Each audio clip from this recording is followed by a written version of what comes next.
Chapitre 1. L'enfant que personne n'a commandé. Si les dieux avaient un entrepôt pour les défauts de fabrication, Gideon serait sorti directement de la section des fins de série. Il est né dans le village gelé de Thistlewick, un endroit si froid et misérable que même les poules se promenaient avec une angoisse existentielle. On disait que la neige à Thistlewick ne tombait pas, elle abandonnait simplement. Gideon est entré dans ce monde glorieux pendant une tempête de neige si violente qu'elle a renversé la seule cabane de toilette du village et emporté la perruque de la sage-femme. Sa mère est morte en couche, et son père, en voyant le dos tordu de Gideon, ses yeux de travers et un cri ressemblant à celui d'une chèvre s'étouffant avec de la bouillie, a décidé de tenter sa chance en tant que musicien itinérant, sans instrument. Ainsi, Gideon a grandi seul, élevé par tout un village qui faisait de son mieux pour prétendre qu'il n'était qu'une souche d'arbre inhabituellement bosselée, qui bougeait parfois et faisait des commentaires sarcastiques. Le boulanger lui jetait du pain rassis. Le cordonnier le laissait dormir sous la table. Les jours impairs. Le forgeron l'utilisait pour s'entraîner à viser chaque fois qu'il avait des fers à cheval en trop. Mais voilà le truc. Gideon était intelligent. Dangereusement intelligent. Le genre d'intelligence qui mettait les gens mal à l'aise. Il ne parlait pas souvent, mais quand il le faisait, il touchait les nerfs comme un dentiste aveugle, avec un pic. Il avait un talent particulier pour la mimique, une langue acérée, et un visage qui, pour le meilleur ou pour le pire, était inoubliable, comme une pomme de terre, avec des sourcils. Un après-midi fatidique, le baron de Modfordshire, oui, c'était un vrai titre, arriva à Thistlewick avec son entourage royal. Il passait par là en route vers un endroit plus pertinent, mais les villageois, sentant une occasion de se débarrasser de leur cas de charité le moins aimé, organisèrent un festin en l'honneur du baron. C'étaient surtout des navets bouillis et du regret, mais cela venait avec de la musique. Et Gideon, le pauvre, était là, perché sur un tonneau, observant toute cette misérable affaire comme un cœur grec à lui tout seul. Le baron était ivre, comme à son habitude, et s'était mis à se vanter bruyamment de ses exploits, qui consistaient principalement en de mauvais investissements et de la goutte. Puis cela arriva. Gideon, dans un moment d'inspiration divine ou d'impulsion suicidaire, se leva et, dans une imitation parfaite de la voix chointante et éructante du baron, dit « Et puis je dis à la duchesse, ce n'est pas mon codpiece, c'est la dinde. Et puis je dis à la duchesse, ce n'est pas mon codpiece, c'est la dinde. » Silence. Puis le chaos. Le baron cligna des yeux. Les villageois retinrent leur souffle. Et puis le baron éclata de rire si violemment qu'il délogea accidentellement une dent. Merveilleux. Il rugit. « Prenez ceci. Cette créature, oui, lui, au palais. Le roi va adorer ça. Le roi va adorer ça. » Il n'était pas clair s'il parlait de Gideon ou de la dent. Il n'était pas clair s'il parlait de Gideon ou de la dent. 2 jours plus tard, Gideon se retrouva entassé entre 2 caisses de choux marinés à l'arrière d'une voiture royale, en route pour la capitale. Ça sentait la déception. Ses seuls compagnons étaient un garde somnolent nommé Borton et un cochon anxieux. « Félicitations, » murmura Borton. « Tu es le nouveau fou du palais. » Gideon cligna des yeux. « Je pensais qu'on me vendait à un cirque. »« Même chose, » dit Borton en donnant un navet au cochon.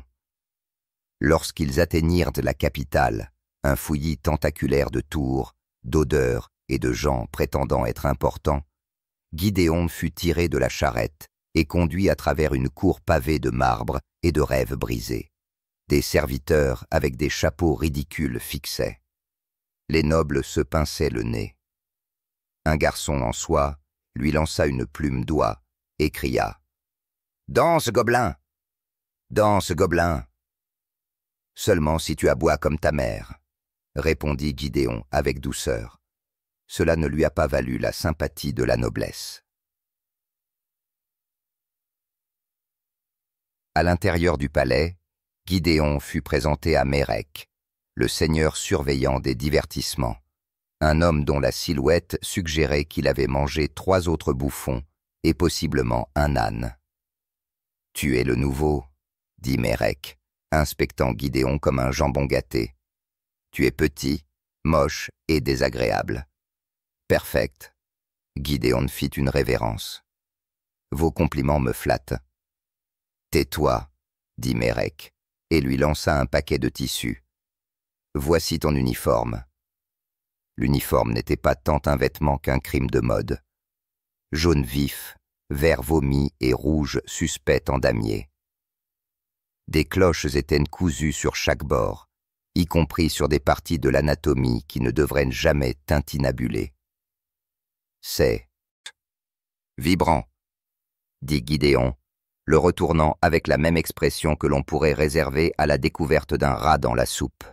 « Tu portes ça maintenant, » dit Mérec, « jusqu'à ce que tu meures ou que tu sois viré, ce qui est à peu près la même chose. » Gidéon s'est changé dans une pièce qui servait autrefois à ranger des balais. Ça sentait encore le savon et le désespoir. Il n'y avait pas de miroir, mais quand il sortit, il vit son reflet dans un plat en argent. Il avait l'air d'un paon qui avait perdu un pari. « D'accord, » dit Mérec en applaudissant. « Maintenant, allons faire rire le roi, ou le faire saigner, quoi que ce soit qui arrive en premier. »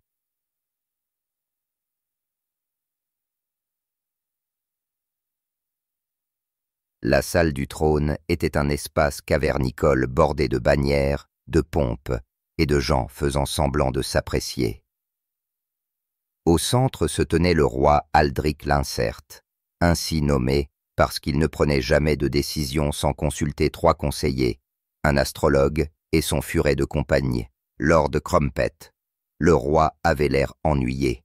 « Votre Majesté, » rugit Mérec, « puis-je vous présenter ? Le nouveau fou, le nouveau fou. » Gidéon avança, les cloches tintant comme une chorale de faits-ivres. Gidéon avança, les cloches tintant comme une chorale de faits-ivres. Il glissa sur le sol poli et tomba à plat ventre. Il y eut un temps de silence.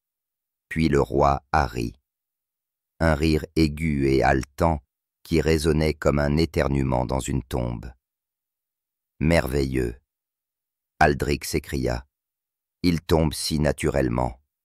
Il tombe si naturellement. »« Je suis entraîné à l'échec, » dit Gidéon en se relevant. « Je suis entraîné à l'échec, » dit Gidéon en se relevant. Les courtisans rirent. Le roi applaudit. Lord Crumpet a pété. Cette nuit-là, Gidéon ne fut pas jeté dans le donjon. On lui a dit que cela signifiait le succès. On lui avait dit que cela signifiait le succès. On lui avait donné un lit, techniquement un tiroir sous le banc du cuisinier, et une couverture dont la moitié avait été revendiquée par une souris territoriale. On lui avait donné un lit, techniquement un tiroir sous le banc du cuisinier, et une couverture dont la moitié avait été revendiquée par une souris territoriale.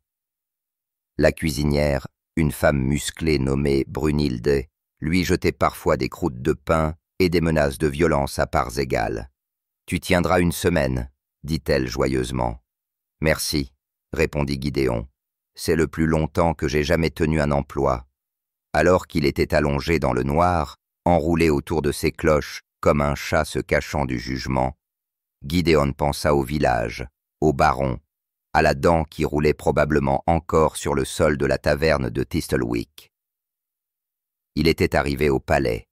Il était le bouffon royal officiel, et d'une manière ou d'une autre, il soupçonnait que la blague était sur lui. Chapitre 2. Le chapeau, les cloches et la chaîne de commandement. La première matinée de Gidéon en tant que bouffon officiel du palais commença par un coup de pied dans les côtes. pas métaphorique. Une botte littérale, livrée par Mérek, qui croyait apparemment que les réveils étaient pour les lâches. Debout, vers de terre. Mérek aboya, se dressant comme un cochon, rôti farci de colère. Le roi exige du divertissement. Et moi, j'ai besoin de café, mais la vie est cruelle pour nous deux. Gideon grogna, se redressant de son tiroir infesté d'échardes, avec la grâce d'un écureuil mourant. La souris avait revendiqué l'oreiller pendant la nuit, et lui avait sifflé dessus avec une autorité surprenante. Est-ce que c'est ça, la noblesse? Gideon murmura en se frottant les yeux. Non, dit Brunhilde, en lui enfonçant un morceau de pain dans le visage. Mais c'est à quoi ressemble la paysannerie survivante. Après s'être habillé, entendez, forcer ses membres dans le cauchemar de grelots qui était son uniforme, Gideon trébucha dans les couloirs du palais, ses grelots tintant tristement comme des funérailles pour le bon goût. Il était une honte ambulante, enveloppé dans des couleurs qu'aucun dieu ne sanctionnerait et cousu ensemble par quelqu'un cherchant activement à se venger du concept de coordination.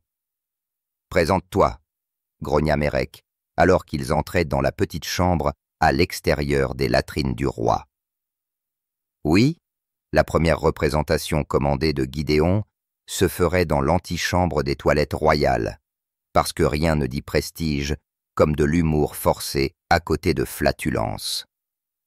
À l'intérieur, le roi Aldric Lincer était assis sur son trône en porcelaine, un véritable trône, en marbre sculpté avec des incrustations d'or et une légère odeur de lavande et de honte. Lord Crumpet, le furet, était perché sur les genoux royaux comme un sentinelle poilu. J'aspire à rire, gémit le roi, se pinçant le nez avec un mouchoir à dentelle. Fais rire, fou! Fais rire, idiot! Gideon regarda autour de la pièce. Gideon regarda autour de la pièce. Sire, j'aimerais apporter de la joie, mais je crains que votre majesté ait déjà atteint le summum de la comédie, s'attendre à de la dignité en ce lieu. Le roi renifla. Crumpet éternua. Très bien, haleta Aldric. Procide. Ce qui suivit fut une performance que l'on pourrait décrire comme étant à parts égales de chaos, de danse et de regrets personnels. Gideon jonglait avec des cuillères. Il imita le reniflement nasal de la duchesse de Swellington. Il a fait semblant de trébucher sur un ennemi invisible appelé « attente » et a déclaré la guerre au concept de pantalon. Le roi a ri jusqu'à avoir besoin d'un autre mouchoir.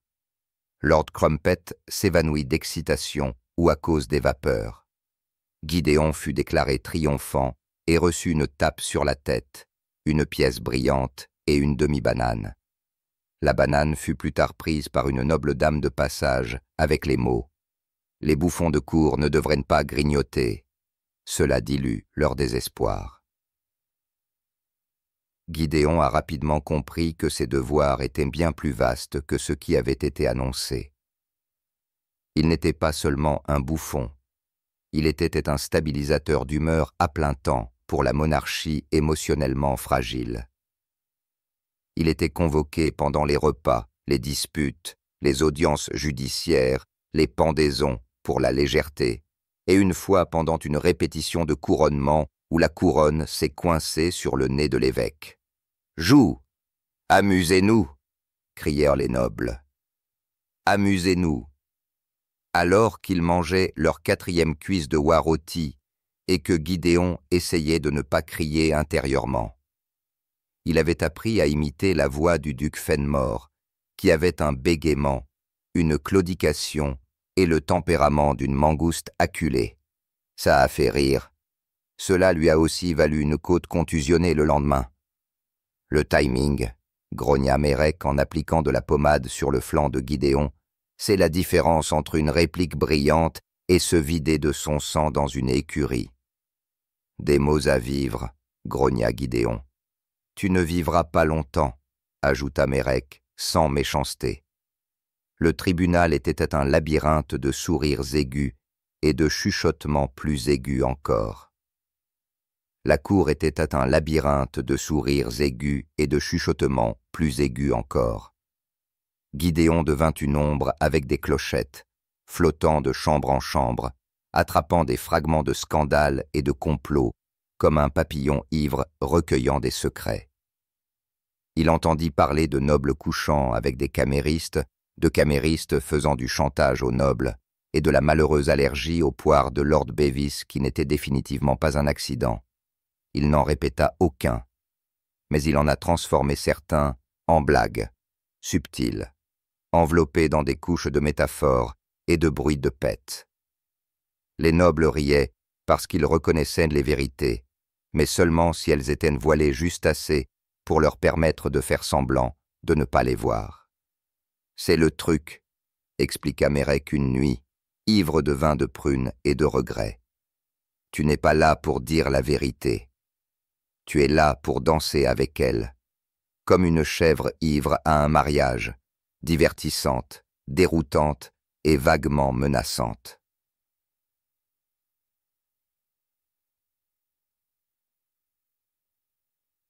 Un après-midi, alors qu'il essayait de piquer un somme derrière la tapisserie de la collection de signes brodés de Lady Vendra, chacun avec un sourire troublant, Gideon rencontra Elia.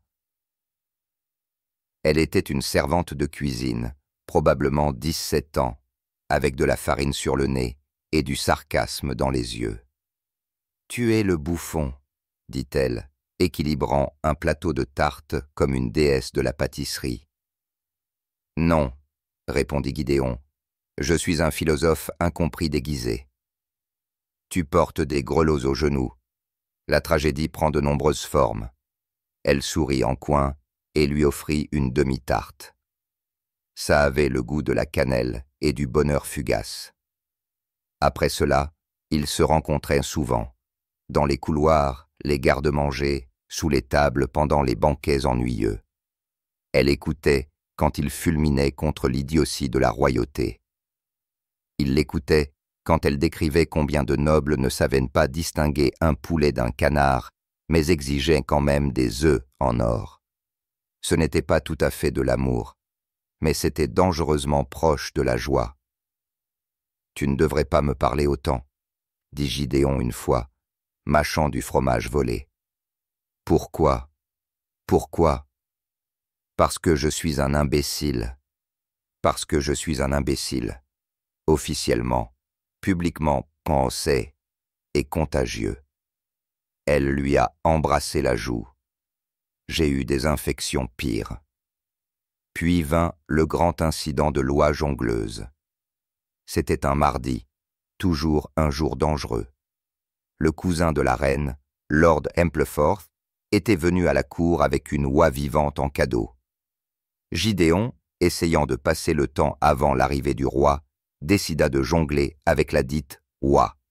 L'oie n'a pas du tout apprécié. Elle a attaqué. La reine cria. Un lustre est tombé. Lord Empleforth s'est évanoui et s'est mouillé. Gideon a été blâmé pour tout cela. Il a été traîné devant le tribunal enchaîné avec des anneaux de serviettes en argent décoratif. Explique-toi. Le roi exigea une fois que l'oie avait été capturée et sédatée avec des muffins. J'essayais d'élever la volaille au rang d'or, dit Gideon. Le roi fixa. Cette oie a mordu un évêque. Quelqu'un cria. Eh bien, dit Gideon, peut-être que l'évêque l'avait bien cherché. Il y eut une pause. Puis le roi renifla. Tu as de la chance que je sois de bonne humeur. La chance est tout ce que j'ai, sire. La cour a ri. L'évêque boudin l'oie reçut une petite médaille et se retira dans une ferme noble. Gideon a été rétrogradé pour la journée au poste de balayeur de cour, mais réintégré lorsque personne d'autre n'a pu faire rire Lord Crumpet. Ce soir-là, dans le tiroir sous le banc du cuisinier, Gideon était allongé à fixer le plafond, sentant les ecchymoses de l'attaque de l'oie pulser avec une vengeance digne. Cette nuit-là, dans le tiroir sous le banc du cuisinier, Gideon était allongé à fixer le plafond, sentant les ecchymoses de l'attaque de l'oie pulser avec une vengeance digne. « Tu es encore en vie, » dit la souris dans son rêve. « C'est ça le vrai tour, » répondit Gideon. « Rester drôle juste assez longtemps pour ne pas être pendu. » Dehors, le vent hurlait. Quelque part, un noble rôta avec assurance, et Gideon, bouffon du royaume, s'endormit au doux bruissement des cloches et au son de sa dignité, essayant de s'échapper par la fenêtre. Chapitre 3. L'homme qui ne peut jamais se reposer. Les matins au palais commençaient par des cris. Parfois, c'était le cuisinier découvrant que les gardes-manger avaient été envahis par des rats. Parfois, c'était le duc de Swellington perdant aux échecs contre son propre valet encore une fois. Et parfois, c'était Merek réveillant Gideon en lui lançant un seau d'eau suspectement tiède au visage. « Lève-toi, toi, enchevêtrement de regrets !» Merek aboya. « Les nobles se disputent encore. Le roi a besoin que tu dilues la tension avec des absurdités. »« Je me spécialise dans le non-sens, » murmura Gideon, et occasionnellement dans le désespoir. « Je me spécialise dans le non-sens, » murmura Gideon, et parfois dans le désespoir. « Pas le temps pour l'existentialisme. Mettez vos clochettes. » La duchesse menace de poignarder l'ambassadeur avec un couteau à beurre. Gideon se traîna, enfila son costume, qu'il commençait à croire avait été cousu par des démons daltoniens, et se dirigea en cliquetant vers la grande salle de banquet. Les cloches avaient commencé à ressembler à des rires. Pas un rire joyeux, mais celui qui dit « Vous avez pris de nombreuses mauvaises décisions ». À l'intérieur, la cour était en désordre. La duchesse Tabitha de Thistlebane s'était levée de son siège et enfonçait un couteau à beurre vers l'ambassadeur en visite du royaume de l'Est, un homme svelte avec un nez comme une dague et une coupe de cheveux qui semblait avoir été sculptée avec malice. « Vous insultez l'honneur de ma famille !» cria-t-elle. « J'ai simplement dit que votre soupe était salée », répondit l'ambassadeur en serrant ses robes. « Le seul est un patrimoine !» cria-t-elle. Le roi leva un doigt, prêt à appeler les gardes, jusqu'à ce que Merek siffle à son oreille. « Laisse le fou s'en occuper !» Gideon s'avança, s'inclina si profondément que ses clochettes s'emmêlèrent avec son nez, et dit « Votre grâce, vous savez sûrement que poignarder est le 5e plat, après le dessert et avant les excuses maladroites. » Il y eut une pause. La duchesse Tabitha cligna des yeux, l'ambassadeur renifla, quelqu'un en rit, cela s'est répandu, la tension se dégonfla comme l'ego d'un noble face à un travail pénible. « Assieds-toi, Tabitha, » dit le roi. « Vous pouvez l'empoisonner plus tard, si nécessaire. »« Merci, Votre Majesté, » murmura Gideon, de croire au sarcasme non violent. Et c'est ainsi que commença la promotion officieuse de Gideon, de divertissement à pompier émotionnel. Il était désormais convoqué non seulement pour faire rire, mais aussi pour des urgences sociales, des disputes conjugales, des dîners malaisés et, une fois, une affaire de méprise impliquant une chèvre et le chapelain royal. Il devint la distraction préférée de la cour, mais personne ne se souvenait de lui demander s'il voulait ce rôle. Elia le trouva un après-midi caché derrière une tapisserie, fourrant des raisins dans sa bouche comme s'il essayait de s'étouffer avec. Journée difficile? Et dîner? Yeah, nice. Elle demanda. J'ai raconté 3 blagues sur les impôts de la cour, déjoué une tentative d'assassinat en imitant un poulet et chanté une ballade d'amour à une armure parce que la princesse l'a prise pour son fiancé. Alors, le même que d'habitude. Je pense que je deviens le papier peint. Jolie, amusante et ignorée, à moins d'être tachée. Elle s'assit à côté de lui passant un morceau de poire séchée. « Tu n'es pas du papier peint. Tu es la seule voix honnête ici. Trop honnête, et je serai du papier peint avec un clou à travers. » Elle a ri. Il sourit. Des moments comme ça le faisaient avancer. Bien sûr, tout le monde n'aimait pas Gideon. Bien sûr, tout le monde n'aimait pas Gidéon, surtout pas les nobles dont il parodiait les secrets. Il avait appris à utiliser l'humour comme une arme, si bien que des scandales entiers pouvaient être résumés en une limerick. Il était une fois un seigneur du vallon, qui se glissait dans les chambres des hommes. Mais son pantalon a pris feu et a révélé son désir. Maintenant, il se cache dans un tonneau jusqu'à 10 heures. La cour avait rugi. Lord Penwick ne l'avait pas fait. Penwick a commencé une campagne silencieuse pour discréditer Gidéon, qui consistait principalement en remarques passifs-agressives, regards suffisants et l'engagement de Bard pour écrire des chansons intitulées « Le fou qui a échoué ». Un matin, Gidéon se réveilla pour découvrir que quelqu'un avait cousu ses manches et collé un navet dans son chapeau. La souris, toujours fidèle, a essayé de manger le navet par solidarité. « Elia, demanda Gidéon plus tard, si je disparaissais dans des circonstances mystérieuses, me vengerais-tu » Elia, demanda Gidéon plus tard, si je disparaissais dans des circonstances mystérieuses, te vengerais-tu? Non, répondit-elle. Non, dit-elle, mais je répandrai une rumeur embarrassante sur celui qui l'a fait. Ça ira. Pendant ce temps, le roi devenait de plus en plus dépendant de Gidéon. Aldric l'Incertain était devenu Aldric de plus en plus instable. Il tenait désormais court tout en portant une seule chaussure et demandait fréquemment conseil à Lord Crumpet, le furet, en matière de droit. « Imbécile, dit-il un soir, dis-moi ce que les étoiles disent de la guerre avec l'Empire du Sud. Ils disent de porter des chaussettes en marchant et de ne pas envahir les gens qui élèvent des dragons. Excellent. Crumpet est d'accord. » Dans les jours suivants, Gidéon se retrouva assis aux réunions du conseil. On ne lui demandait pas de parler. On s'attendait à ce qu'il observe, mime et interrompe occasionnellement avec un éternuement ou un pet stratégiquement chronométré pour dérailler les conversations qui devenaient trop tendues. « Je suis un bouffon de cour, » murmura-t-il à Elia.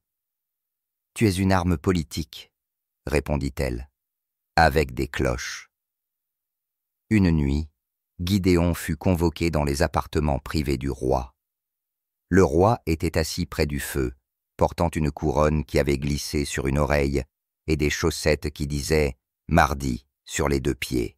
« Imbécile, » murmura-t-il, « fais-tu confiance à quelqu'un dans cette cour ?»« Imbécile, » murmura-t-il, « fais-tu confiance à quelqu'un dans cette cour ?»« Je ne fais confiance à personne qui boit du vin avant midi. Je ne fais confiance à personne qui boit du vin avant midi. » Ce qui, dans ce palais, est tout le monde. Le roi hocha la tête. « Vous êtes l'homme le plus honnête ici. C'est parce que je suis payé pour mentir de manière à faire rire les gens. C'est une autre forme de vérité. Quand même, je dois demander. Mais tuerais-tu pour moi? Tu tuerais pour moi? » Gidéon cligna des yeux. Gidéon cligna des yeux. « Je suis plutôt du genre à les taquiner avec de l'esprit jusqu'à ce qu'ils s'en aillent. »« Bien, » dit le roi. « Parce que si tu peux les faire rire, ils ne verront pas la lame arriver. De quelle lame parlons-nous? Quelle lame discutons-nous? » Le roi ne répondit pas. Le roi ne répondit pas. Cette nuit-là, Gidéon était allongé dans son tiroir, incapable de dormir.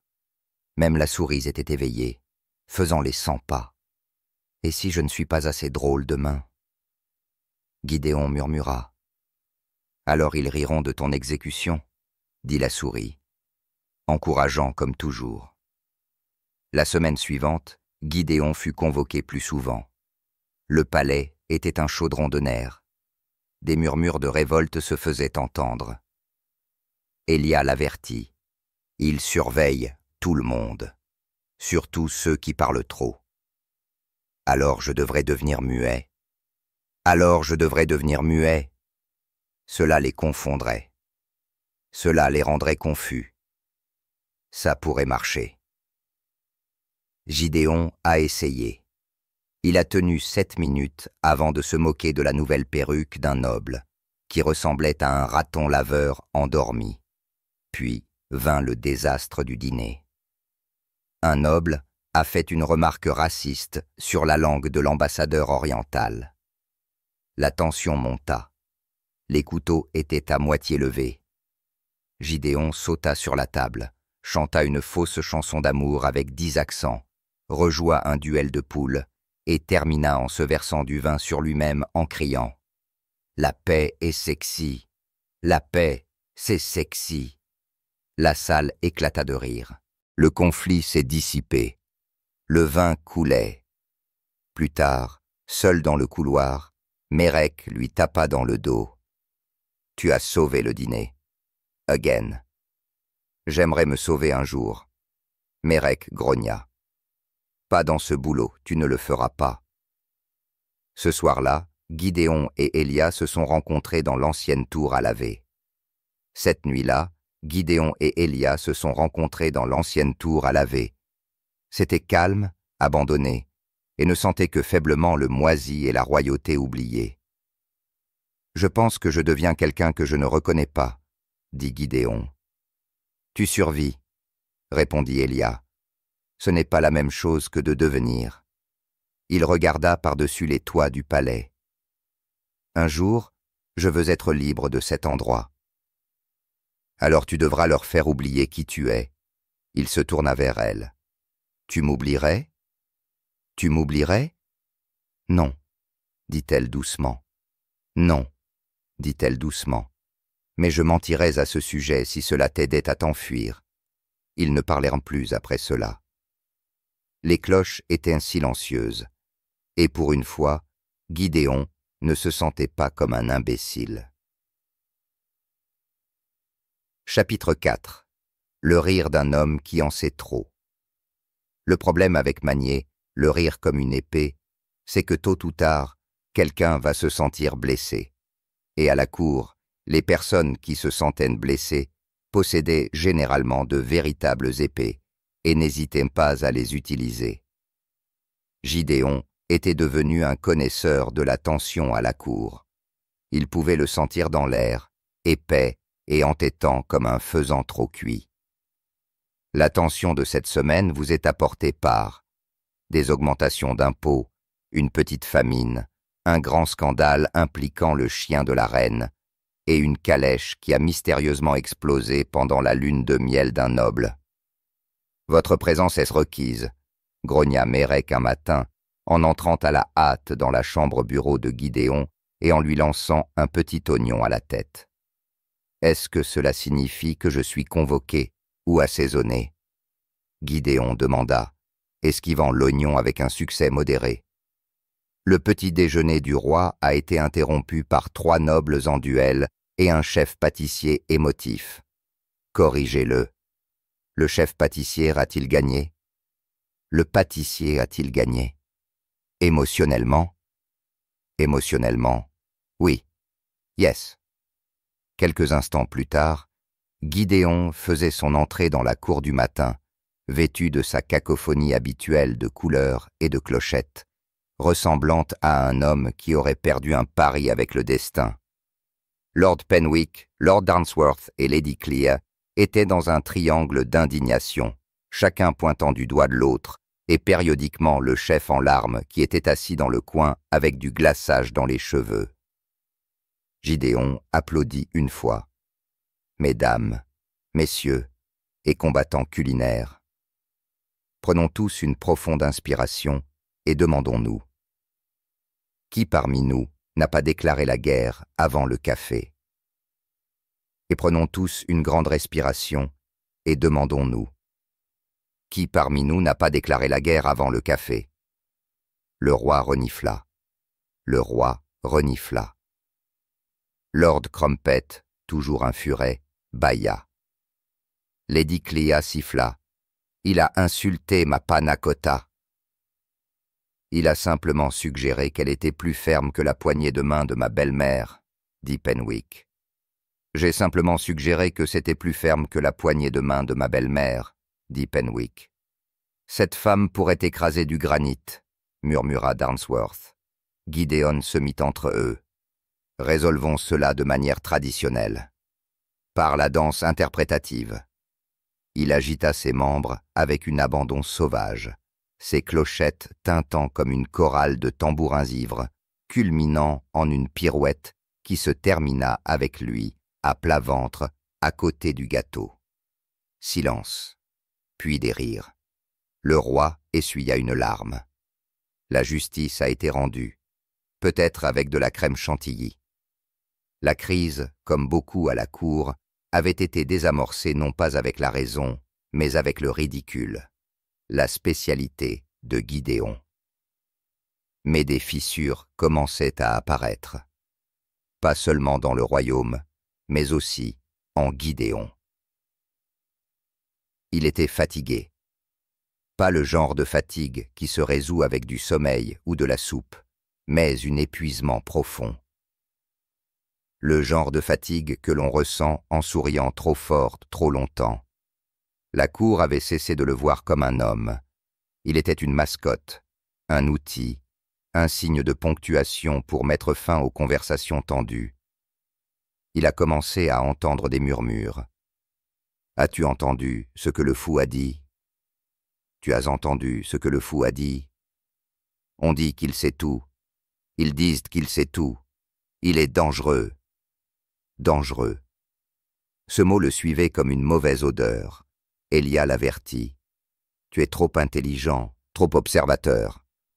C'est bien pour un courtisan, mais tu es un imbécile. Tu n'es pas censé remarquer les choses. C'est difficile de ne pas remarquer les choses quand les gens les crient en étant ivres. C'est le problème. » Un soir, lors d'un festin célébrant absolument rien, une tradition royale, Gideon a récité une limérique sur la tendance d'un certain duc à parier les fonds nationaux. Il était une fois un duc de la côte, qui pariait sur son noix à la rôtie. Il a perdu tout le grain, puis a blâmé la pluie. Maintenant, le royaume mange des scarabées sur du pain. La salle éclata de rire. Le duc devint violet. Le lendemain matin, Gideon se réveilla pour découvrir que la porte de son tiroir était clouée et qu'il y avait une note très polie qui disait « Vous êtes surveillé. »« Subtil, » murmura-t-il. La souris, qui s'entraînait à faire des roulades de combat, couina en accord. Il commença à avoir moins de sourires et plus de sourires en coin. Il commença à avoir moins de sourires et plus de sourires en coin. Même Mérec était nerveux. « Tu es sur la glace mince, » dit le vieil homme, en fourrant de la viande dans sa bouche. Ce qui ne serait pas si mal, sauf que c'est au-dessus d'un lac de requins, et ces requins sont nobles et aussi affamés. « Recommandez-vous la subtilité ?» Gideon demanda. « Je recommande l'invisibilité. Mais ce navire a déjà pris le large, jonglé avec ses voiles et s'est mis à chanter. Pourtant, le roi l'aimait. Imbécile. Imbécile, cria Aldric un après-midi. Tu es le seul qui me dit la vérité. Tu es le seul à me dire la vérité. C'est parce que je l'emballe dans des blagues de pète. C'est parce que je l'emballe dans des blagues de pète. Précisément. C'est délicieusement désarmant. Vous êtes peut-être la seule personne à apprécier mon honnêteté. Vous êtes peut-être la seule personne qui apprécie mon honnêteté. J'apprécie également les réflexions de Lord Crumpet. Il a prédit la pluie hier en éternuant 2 fois. Et est-ce qu'il a plu? Et est-ce qu'il a plu? Non, mais il s'est senti validé. Non, mais il se sentait validé. Puis vint le dîner fatidique. Les tensions étaient vives. Les terres du Sud avaient proféré des menaces voilées. Les nobles se chamaillaient. La reine avait mal à la tête. Lord Penwick avait une nouvelle perruque. Le roi fit un signe à Gideon.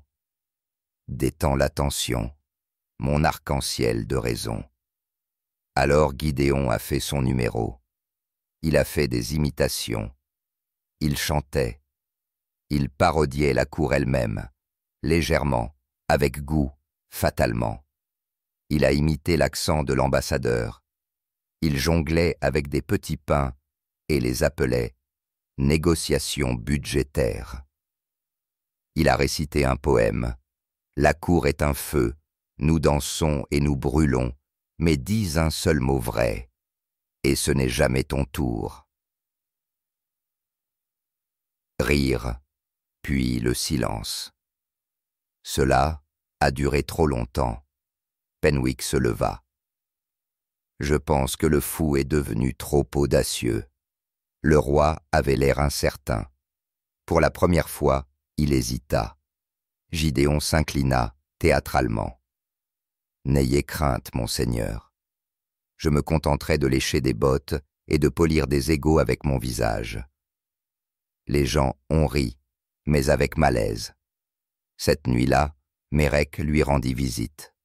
« Tu dois arrêter, dit-il. Fais des blagues sur les tartes à nouveau. Ou des canards, pas le pouvoir. Mais le pouvoir est la chose la plus drôle ici. » Exactly. Elia le trouva dans la tour de blanchisserie abandonnée. « Tu dois partir, dit-elle. Et où aller? Le cirque itinérant ne me prendra pas. Je fais peur à leurs clowns. Alors fais semblant de mourir. Fais semblant de tomber dans un puits. Je te cacherai. Et après quoi? Vivre dans un tonneau et chuchoter des blagues au navet. Vivre dans un tonneau et chuchoter des blagues au navet? Ce serait peut-être plus sûr qu'ici. Cela pourrait être plus sûr qu'ici. Il toucha sa main. Je ne peux pas partir. Pas encore. Alors fais attention à ta langue.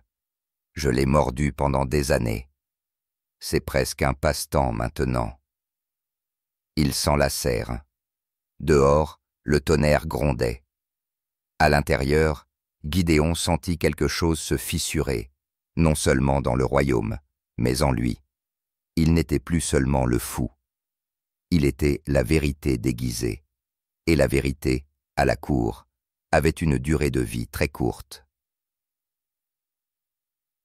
Chapitre 5. Le fou. Qui osa? Aimé. Gideon était beaucoup de choses. Un bouffon, un aimant à commérage, une collection de cloches humaines et, plus récemment, une responsabilité. Mais ce qu'il n'avait jamais osé être, c'était un homme amoureux. Cela a changé un lundi. L'amour vous surprend toujours alors que vous êtes encore en train de vous remettre du rôti du dimanche. Gideon sortait de sous la table du banquet royal, après avoir été poussé là-dessous à cause d'une blague sur une oie mal reçue, quand il vit Elia debout près de la fenêtre, son visage éclairé par la lumière du matin et un léger mépris pour la noblesse. « Elia, » dit-il en brossant les miettes de gâteau de ses cheveux. « Tu sens la crème anglaise et la peur, » répondit-elle. « C'est mon parfum signature. » Ils se rencontraient plus souvent maintenant. Pas en plein jour. Elia était intelligente. Mais dans les cuisines, les escaliers, derrière les rideaux, sous les tapisseries, et une fois accidentellement dans un chariot à linge, pendant un mélange de robes diplomatiques. « Comment c'est, demanda-t-elle un soir, d'être constamment moqué? C'est comme se noyer dans les applaudissements pendant que tes bottes se remplissent de béton, répondit-il. C'est comme se noyer dans les applaudissements pendant que tes bottes se remplissent de béton, répondit-il. Les gens pensent que tu flottes, mais tu coules avec style. Elle l'embrassa. Et c'était tout. Il était foutu.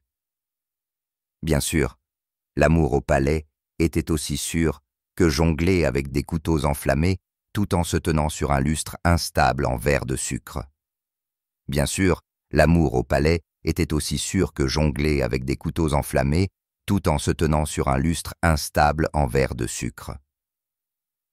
Vous pouviez en profiter brièvement, mais finalement, cela exploserait en plein visage et quelqu'un écrirait une chanson à ce sujet. Gideon essayait d'être subtil. Il lui laissait des notes déguisées en liste de courses. « Cher Elia, 2 sacs de farine, 1 livre de beurre et 3 vies d'affection. Il inventait des poèmes. Il était une fois une servante pleine d'esprit, dont le sourire faisait fuir les nobles. Quand elle passait, mes blagues mouraient, car son regard faisait se fendre mon cœur. Elle menaça de lui lancer une louche. Il a promis de jongler avec 3. Le palais avait des yeux.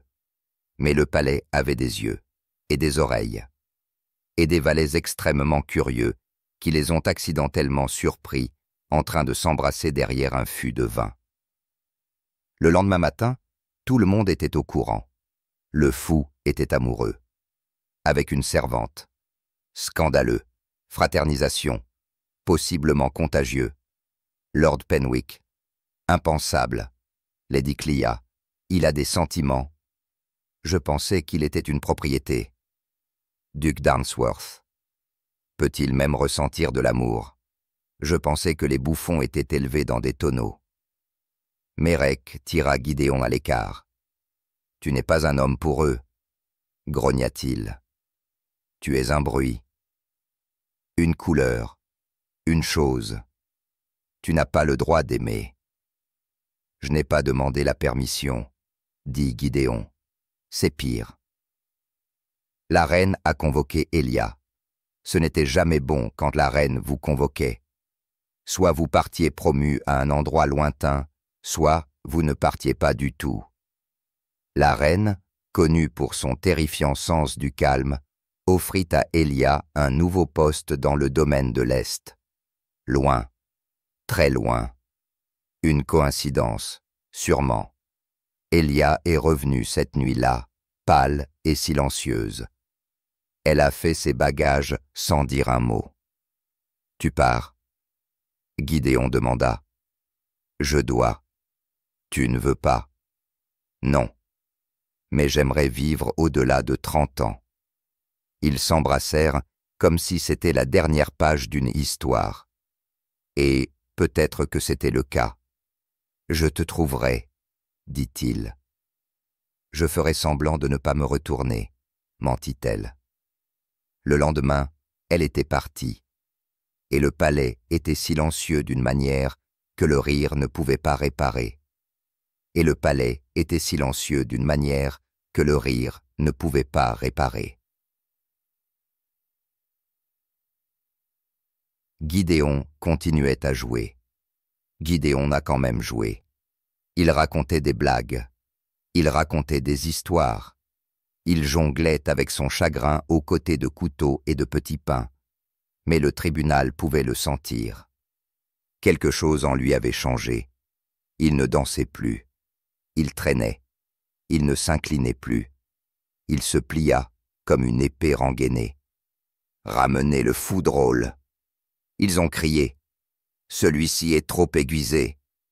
Celui-ci est trop aiguisé. » Trop tard. Trop tard. Trop tard.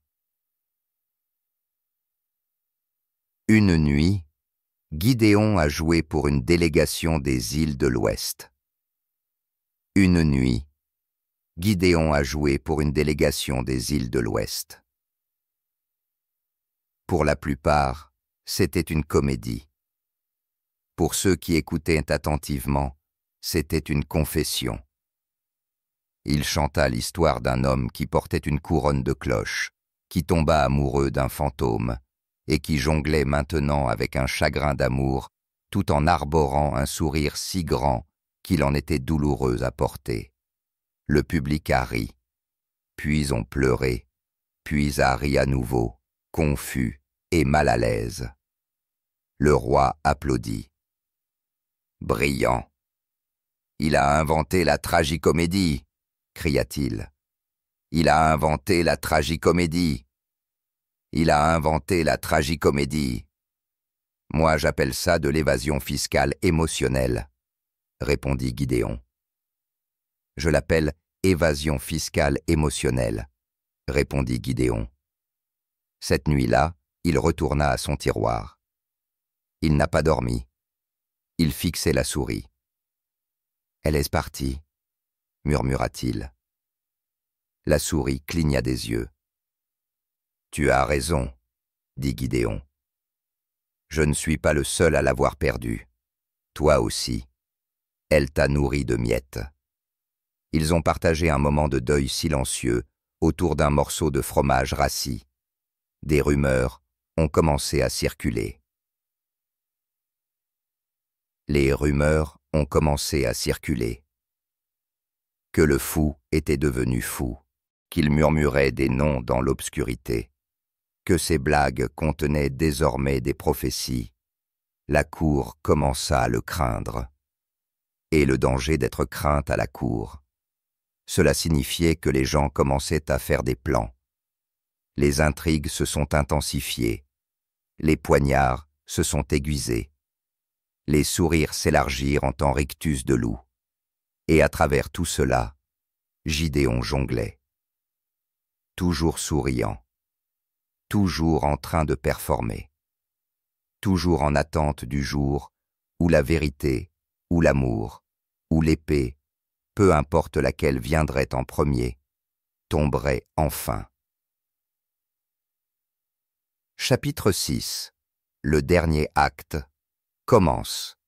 Le royaume n'était pas encore en feu, mais il était en train de préchauffer. Le ciel au-dessus de la capitale avait pris la couleur de la suspicion, et les corbeaux sur les toits commençaient à porter des couteaux.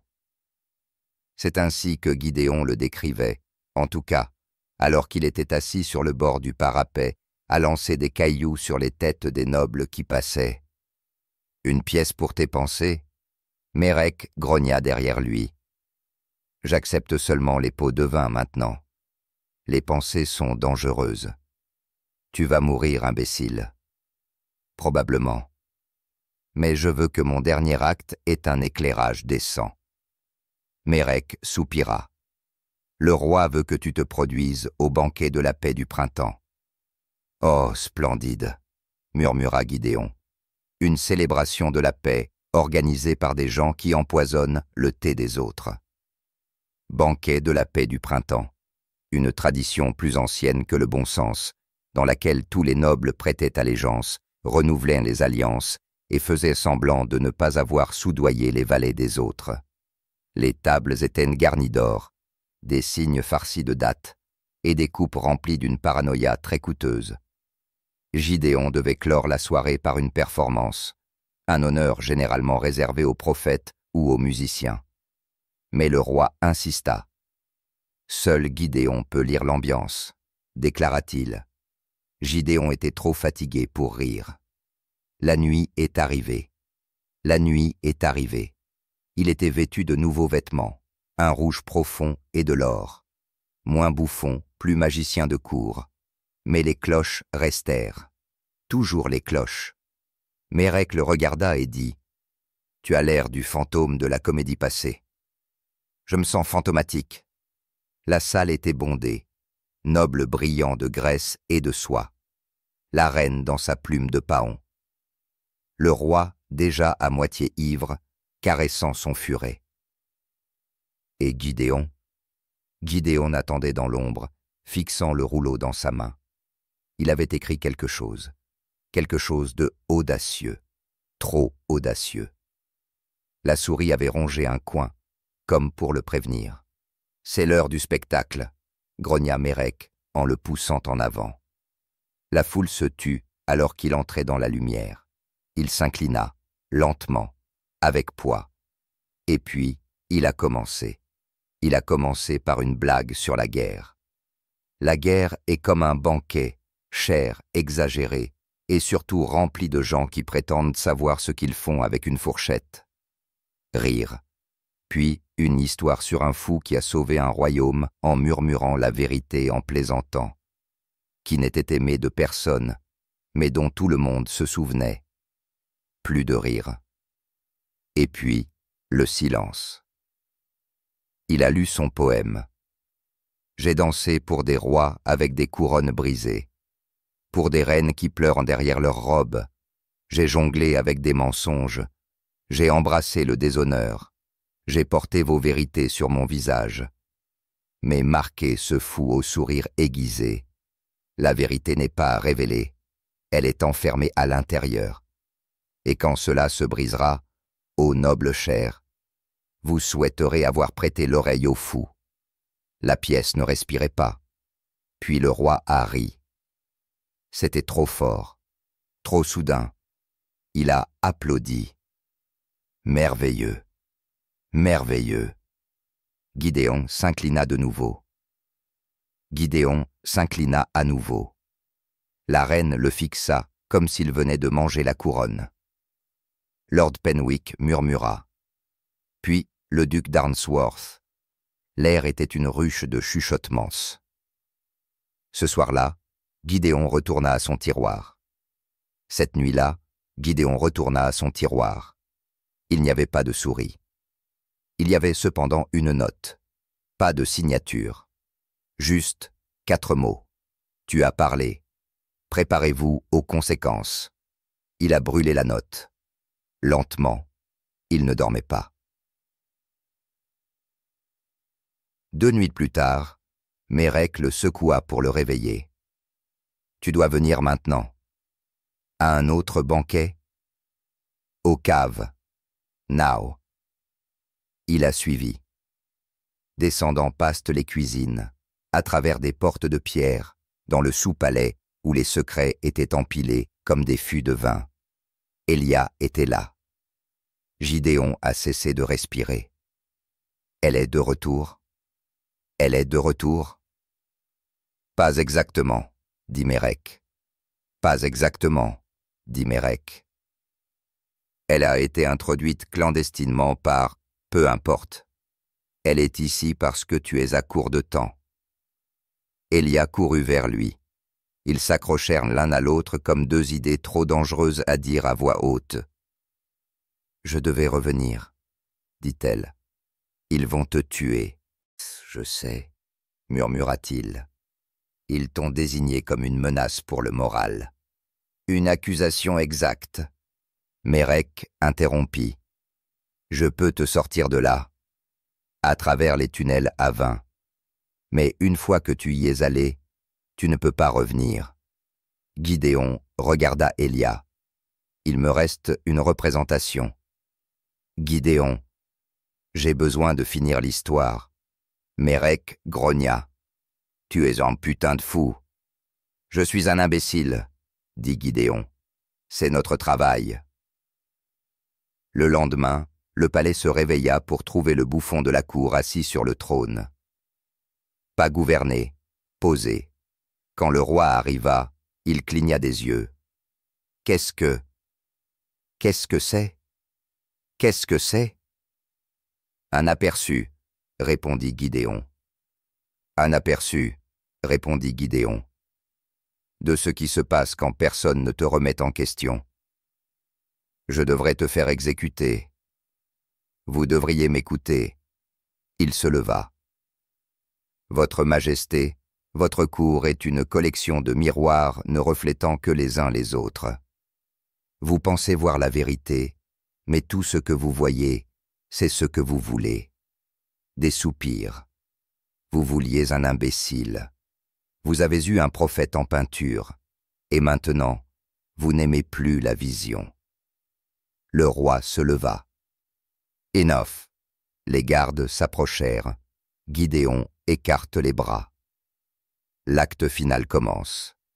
Il s'inclina, et alors que les gardes l'emmenaient, les cloches de son chapeau tinrent. Pas tristement, pas avec peur, mais triomphalement, parce que parfois, le fou a le dernier mot, même si cela lui coûte tout. Chapitre 7. Quand le rire s'arrête. Il y a un silence très spécifique qui suit le retrait d'un bouffon de son trône. Ce n'est pas digne, ce n'est pas respectueux. C'est, si on peut dire, profondément gênant, comme voir quelqu'un trébucher sur sa propre chute, puis se faire arrêter pour cela. Gidéon a été jeté dans la tour du léger regret.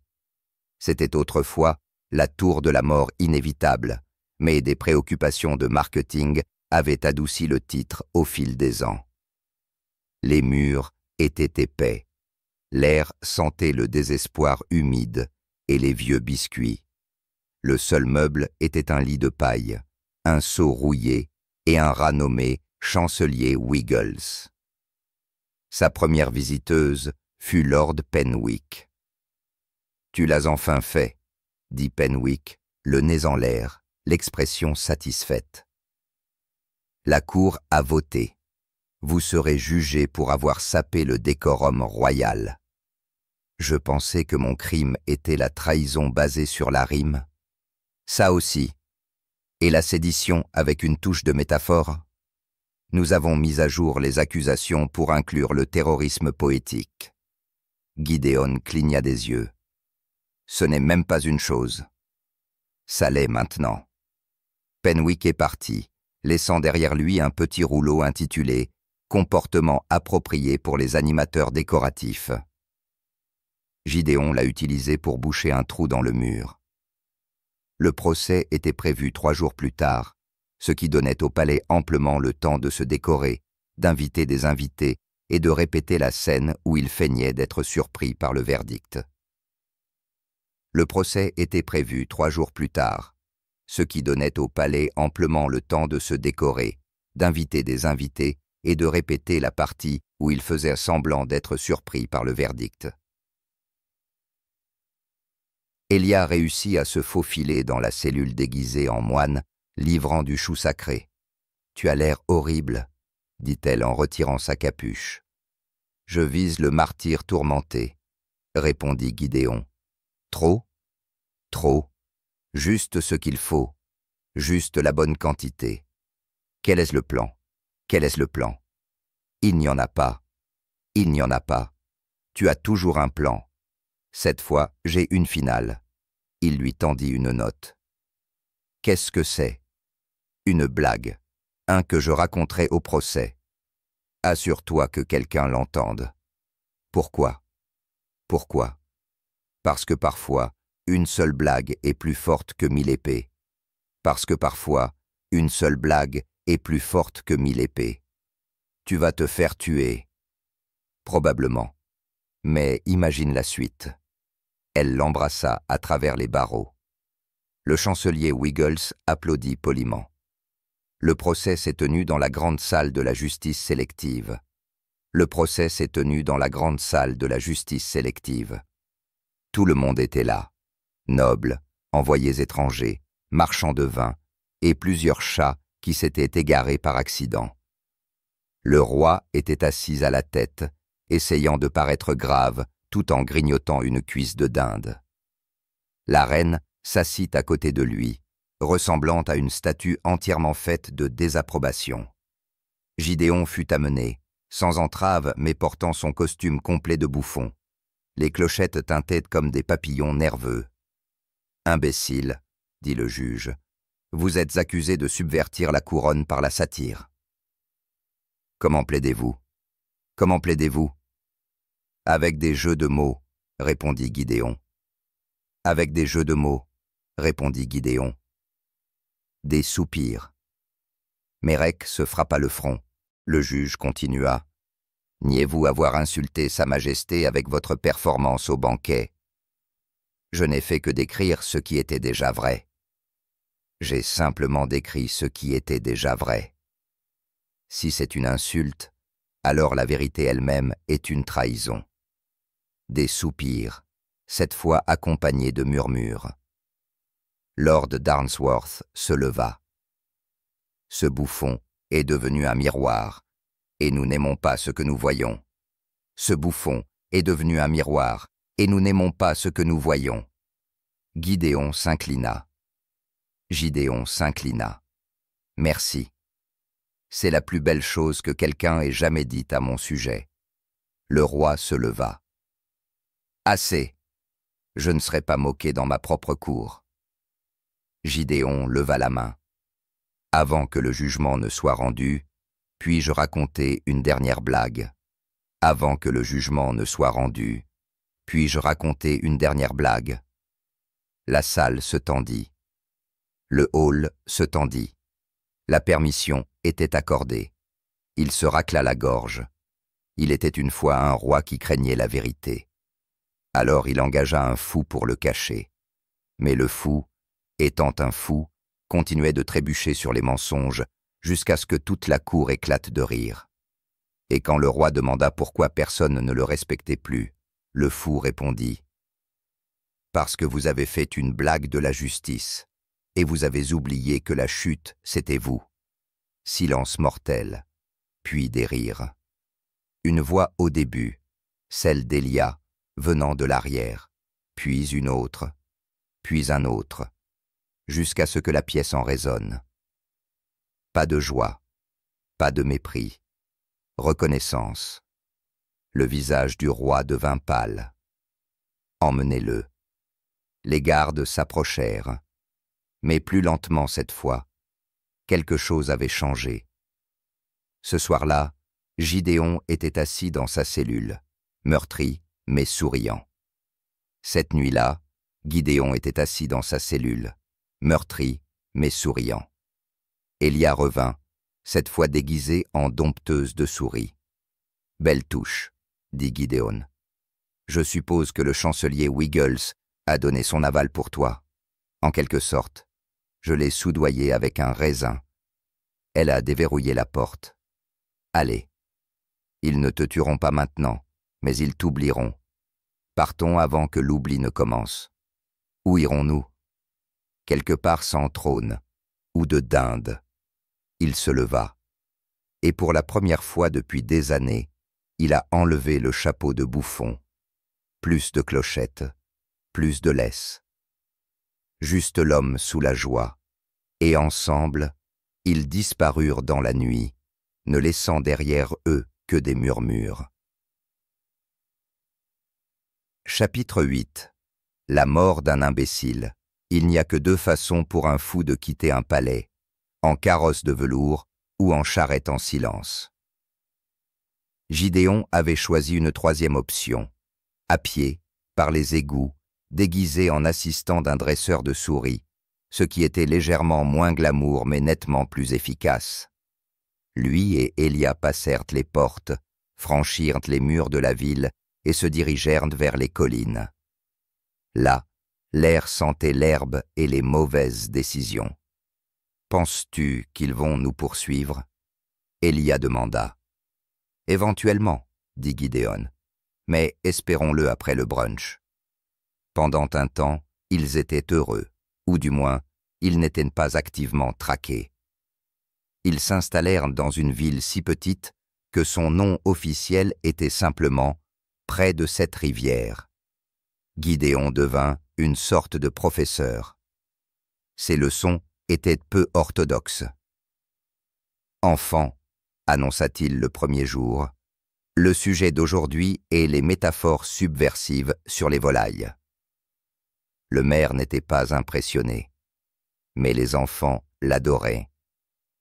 Il n'avait jamais rencontré quelqu'un capable de rendre l'histoire aussi captivante qu'un potin et les mathématiques aussi romantiques qu'une tragédie. Elia travaillait à la boulangerie. Elle a dit que pétrir la pâte était comme une thérapie, mais en plus délicieux. C'était bon. Trop bien. Trop bien. De retour dans la capitale, les choses s'effondraient avec précision. De retour dans la capitale, les choses s'effondraient avec précision. Le roi, désormais méfiant envers les rires, interdit toutes les blagues de plus de 6 mots. La cour est devenue un vide de gaieté.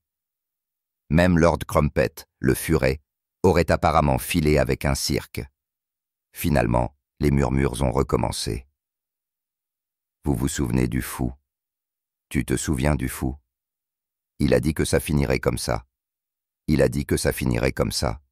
Ils disent qu'il est là-bas, en train de construire une bibliothèque à l'intérieur d'une pomme de terre. Rien de tout cela n'était vrai, sauf pour la partie sur la bibliothèque. Et peut-être la pomme de terre. Un jour, un cavalier est arrivé. Il était pâle, ébouriffé par le vent, et couvert de suffisamment de poussière pour être considéré comme un point de repère. Il te demande dit-il à Gidéon. Qui est-ce? La ville, les gens. Ils disent que le nouveau roi a déclaré la guerre à l'ironie. Ils disent que seul le fou peut le réparer. Gidéon regarda Élia. Elle ne dit rien. Il a fait un seul sac, l'a embrassé sur le front et a dit « Un dernier acte ». Elle ne l'a pas arrêté. Elle lui a simplement tendu son vieux chapeau. Il l'a mise. Les cloches tinrent doucement, comme un vieil ami murmurant « Toi encore ?» Quand Gédéon revint en ville, il ne se faufila pas. Quand Gédéon est revenu en ville, il ne s'est pas faufilé. Il a défilé.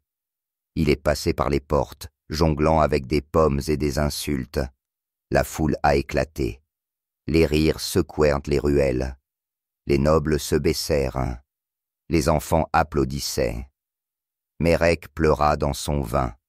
Le nouveau roi, le prince Adric, qui avait toute la peur de son père et aucun de son charme, ordonna son arrestation.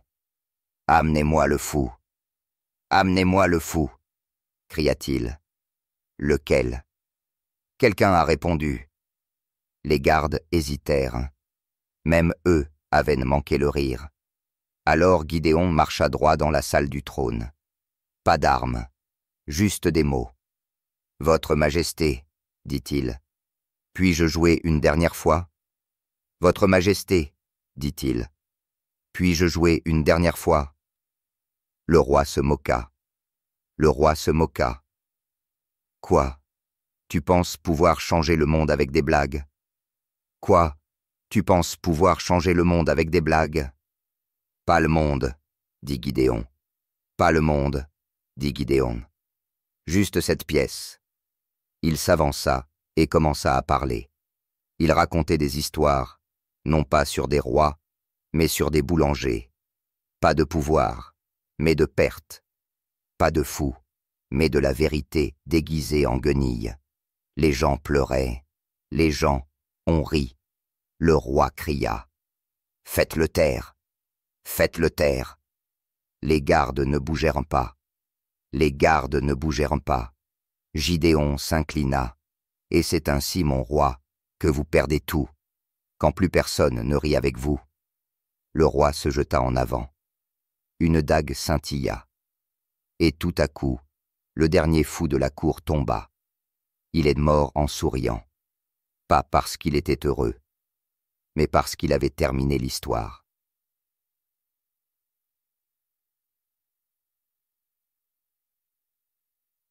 Élia a reçu la nouvelle une semaine plus tard. Elle n'a pas pleuré. Elle a cuit. Puis elle prit un sac de pain et une pile de parchemin, et elle commença à marcher. De ville en ville, elle racontait l'histoire du fou, de rire, de rébellion, d'un homme qui en savait trop et qui l'a dit quand même. Et partout où elle allait, les gens riaient à nouveau. Et les cloches sonnèrent, non pas en deuil, mais en mémoire. Parce que le fou était mort. Mais la vérité, cela a survécu, et il portait un habit multicolore.